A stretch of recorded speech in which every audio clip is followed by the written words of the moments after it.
பரந்தூர் விமான நிலைய திட்டத்தை கைவிடுவது மாற்றம் அல்ல என்று திமுக தலைவர் மு.க. ஸ்டாலின் குறிப்பிட்டுள்ளார்.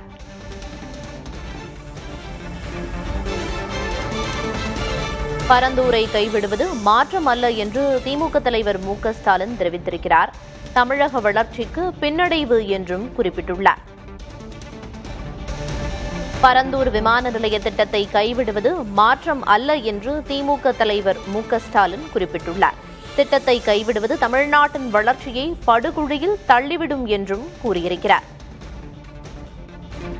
பரந்தூர் விமான நிலைய திட்டத்தை கைவிடுவது மாற்றமல்ல என்று திமுக தலைவர் மு.க. ஸ்டாலின் தெரிவித்துள்ளார். திட்டத்தை கைவிடுவது தமிழ்நாட்டின் வளர்ச்சியை படுகுழியில் தள்ளிவிடும் என்றும் குறிப்பிட்டுள்ளார்.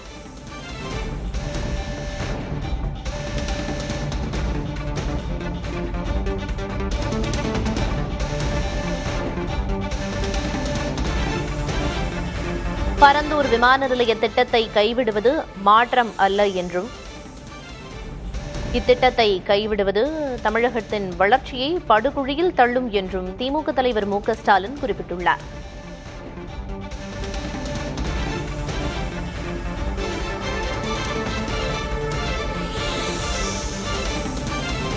அற்ப அரசியல் காரணங்களுக்காக தமிழ்நாட்டின் நலனை அடகு வைக்கக்கூடாது என்றும் தெரிவித்திருக்கிறார்.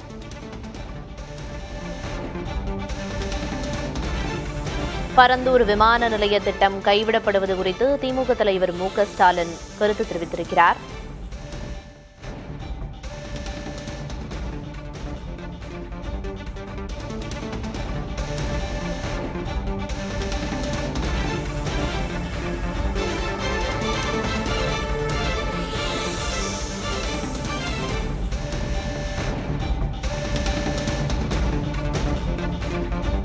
அற்ப அரசியல் காரணங்களுக்காக தமிழ்நாட்டின் நலனை அடகு வைக்கக்கூடாது என்றும் சமூக வலைதளத்தில் திமுக தலைவர் மு.க. ஸ்டாலின் பரந்தூர் விமான நிலைய திட்டம் கைவிடப்படுவது குறித்து தெரிவித்திருக்கிறார்.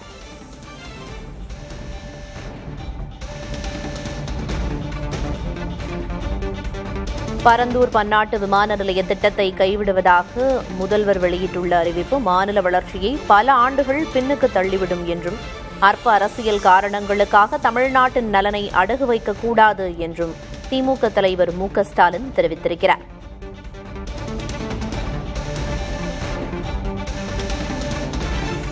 மின்னணு பொருட்கள் ஏற்றுமதி, ஆட்டோமொபைல் என சகல துறைகளிலும் முதலிடம் வகிக்கும் தமிழ்நாட்டின் தலைநகரில் உலக தரத்திலான ஒரு விமான நிலையம் அமைவது மிக மிக அவசியமானது என்றும் அதை வேண்டாம் என மறுத்திருப்பது மாற்றமல்ல பெருத்த ஏமாற்றம் என்றும் குறிப்பிட்டிருக்கிறார் திமுக தலைவர் மு.க. ஸ்டாலின்.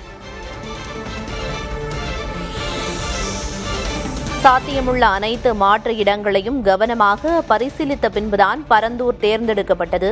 நிலம் கையகப்படுத்தலும் நிறைவடையும் தருவாயில் உள்ளது என்றும் குறிப்பிட்டிருக்கிறார்.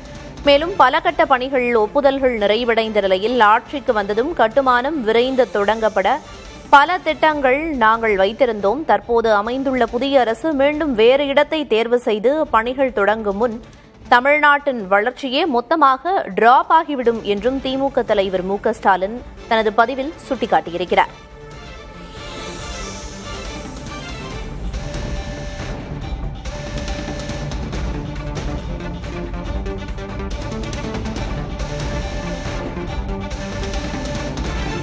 மிகுந்த முக்கியத்துவம் வாய்ந்த அறிவிப்பை விதி எண் 110 கீழ் அறிவித்துவிட்டு விவாதத்துக்கோ கருத்து தெரிவிக்கவோ கூட இடமில்லாமல் செய்திருப்பது சரியல்ல என்றும் கூறியிருக்கிறார் திமுக தலைவர் மு.க. ஸ்டாலின்.